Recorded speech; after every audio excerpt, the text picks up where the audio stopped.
I've had the Microsoft Surface Laptop 4 for about 2 months now. But how does it compare with the M1 MacBook Air? I've got so many thoughts on this little battle.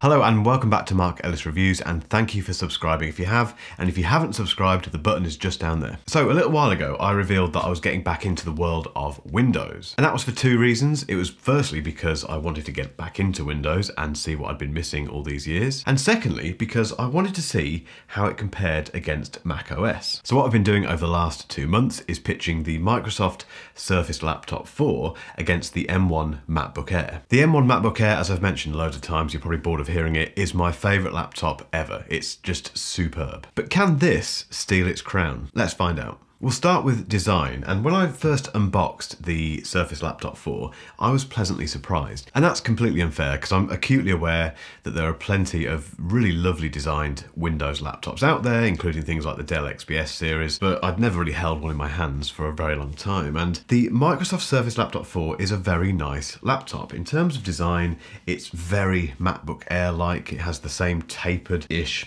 design and aluminium, I think, construction. It's a lovely design laptop. I like the mirrored Microsoft logo on there. It's not perfect, and the build quality is just a smidgen below the quality of the M1 MacBook Air. Difficult to define why that's the case, but there's a slight kind of hollowness to this laptop, which you don't really get with MacBooks. MacBooks do feel, if you've never held one before, they feel very solid in the hand. Again, they're not perfect either. I've dented this one a couple of times, but yeah, this just feels more solid than this one. It just feels a slight grade below, but not to the point where the $999 price tag for the base level, which is this one, is an issue really. I think it's not far off MacBook standards. However, there is one thing which I really want to mention, which is the keyboard on this Surface laptop. I said this in my review of it, and I'm going to say it again. I'm convinced now that this is the best laptop keyboard I've ever used. There's something about this Surface laptop keyboard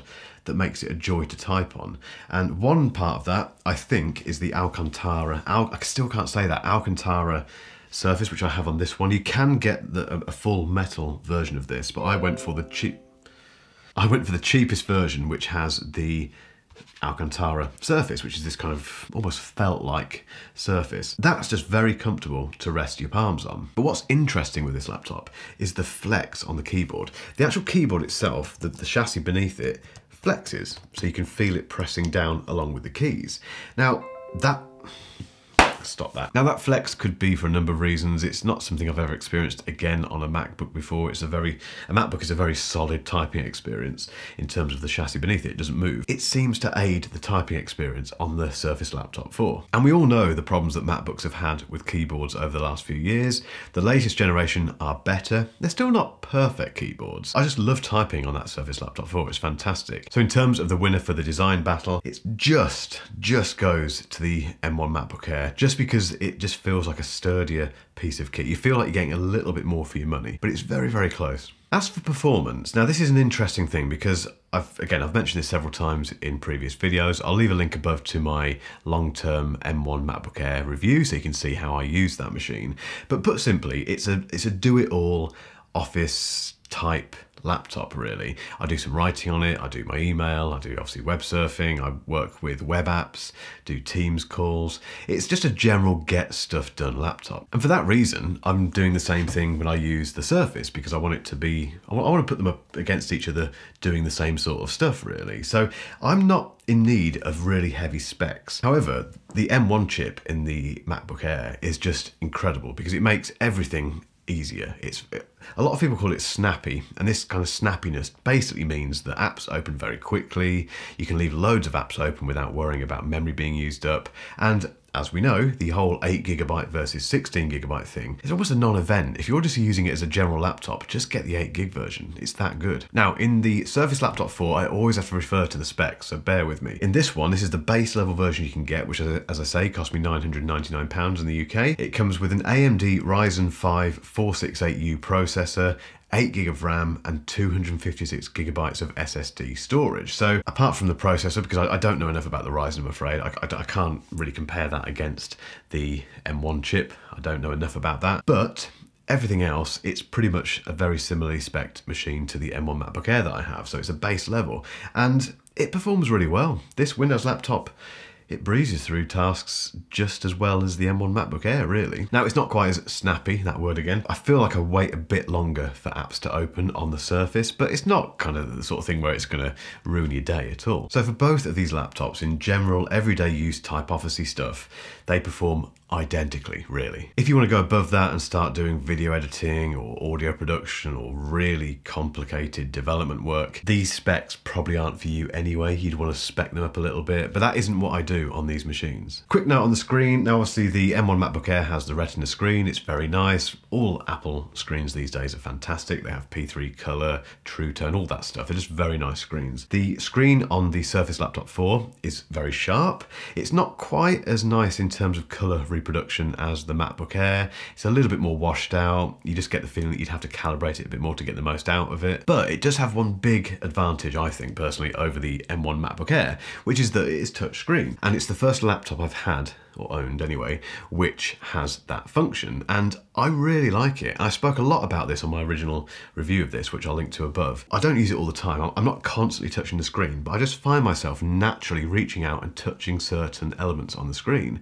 And then when I go back to using the M1 MacBook Air, I miss it. I want Apple to develop a touchscreen Mac. I really do. I think it's just a bit of a no-brainer. There's lots of different opinions on this. Let me know whatever yours is in the comments. Firstly, in terms of performance, it's a draw. When it comes to the screen, the Surface beats the M1 MacBook Air just because it has that touchscreen capability. Now onto apps, and this is where it gets a bit annoying for me. I appreciate this is just my use case, very selfish obviously. Like anyone, I have a bunch of apps that I absolutely need to run my business. And it started off fantastically, so things like Trello, Toggle, Notion, all of the apps that are either web apps or native apps I could find on Windows. They just worked, no problem. So moving from macOS to Windows in that respect was pretty much seamless. I did have a brief moment of panic while I was looking for an email client. I use Spark Email at the moment on macOS, which I think is fantastic. That isn't available on Windows, so I spent quite a while looking around. I managed to find an app called Mailbird. I'm delighted to say they're sponsoring this video. And Mailbird was the closest thing I could find to Spark, and it matches pretty much feature for feature in terms of what I use. So it's got a unified inbox, and that means you can have multiple accounts and see them very easily. It's easier actually on Mailbird than it is on Spark to triage your email, you know, to bash through your inbox and either archive things, delete them, reply to them. It just feels a bit quicker on Mailbird. Their pricing's really fair, support's great, installation was really easy. And the best news is, which I can't wait for, is the fact that it is coming to the Mac. I don't know when that's happening. I hope it's happening fairly soon, but they tell me that the Mac version of Mailbird is in the works, which is really good news. So again, thank you so much to Mailbird for sponsoring this video. And if you want to grab yourself a free trial, just click the link in my description. Now, one other app that is absolutely essential to this business is an app called Ulysses. And Ulysses is a Mac-only app, which is basically a word processor, to use a really old-fashioned term. But it's a very special word processor because it includes integration with WordPress, which is what my website runs on, integrates Markdown language, distraction-free writing, built-in folder management. It's one of those apps that feels like it's been made for me. However, like I say, it's only available on the Mac. And when I started looking for a Ulysses alternative on Windows, I just drew a blank. And this was after lots and lots of searching. I even got people involved on my Discord server. I asked on Twitter. I asked everywhere, and no one could find an app that matched Ulysses on Windows. And that's a problem because I do so much writing. And to start using this device comprehensively, I need that. I don't have it at the moment. For whatever reason, Windows does feel underserved when it comes to really good distraction-free writing apps. So the winner when it comes to apps is unfortunately the M1 MacBook Air. And that's not the fault of Windows, it's not the fault of Microsoft, it's just because for whatever reason, there's nothing like Ulysses on Windows, and it's really, really annoying. Now, when it comes to Windows versus macOS, I'm not going to labour this point, because if I do, unfortunately, the comments thread will occasionally be hit with the odd troll and just the platform wars thing, which is just immeasurably boring. However, I have a bit of an issue with Windows, which again isn't Windows' fault. And the issue that I have with Windows 10 is that it still has a lot of the elements from Windows versions gone by. And the problem with that for me is that it takes me back to working a regular job, normally a job that I didn't particularly like, and when it's put in a kind of traditional office working environment, it becomes this work thing, this work tool that you have to deal with, and it has those connotations attached to it. That is totally unfair, I know, but that's just, I suppose, my work history really that kind of feeds into that. And I just keep seeing certain things in Windows and thinking, oh God, that reminds me of being in that office or whatever, which is why I'm going to reserve judgment on the whole Windows versus macOS thing until Windows 11 comes along. Now, at the time of recording this, it's the 29th of September 2021, and I believe Windows 11 is going to arrive next month in October. So I'm really excited about that because I really like the look of Windows 11. I think it looks fantastic. So at the moment, the winner in terms of the OS battle is the MacBook Air, simply because I love macOS and it doesn't give me those same work type connotations. That is unfair, I know. So let's wait, let's postpone this part of the battle for Windows 11. I will return when I've had time to play with that. We live our lives working from batteries these days, and consequently we spend a lot of time thinking about charging them and worrying about how much battery we have left. Now, the M1 chip has revolutionized the way that I think about laptop batteries. And it's not necessarily the battery life that is the winner here in terms of the kind of in-use battery life.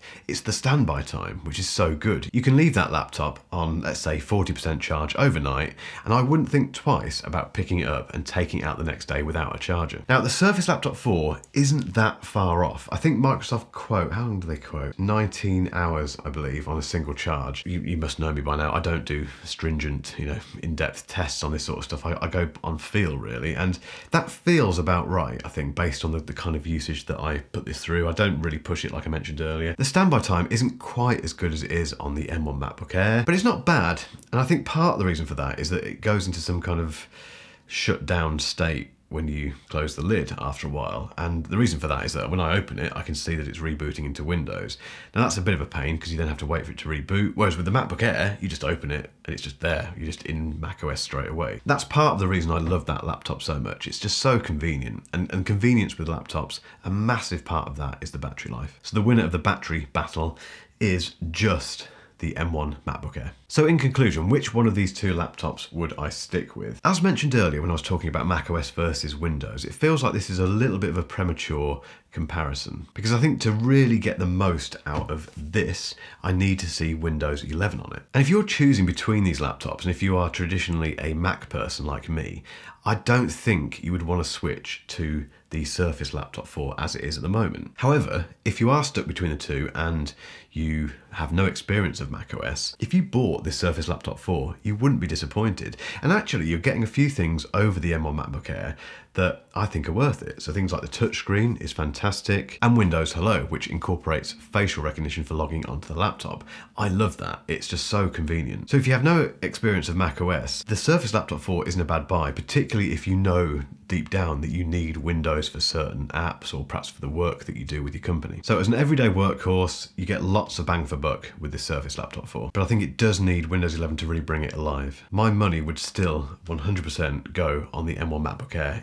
That is just such a good laptop. It feels more rounded, battery life is superb, the performance of the M1 chip just makes it an easier laptop to live with, and given that the base spec versions of both of these laptops are the same price, I think you get more for your money with the M1 MacBook Air. But I will return when I have Windows 11 on this, I promise. If you've still got some time, keep watching for a link to my long-term review of the M1 MacBook Air. But until next time, thank you so much for watching, and I'll catch you in the next video.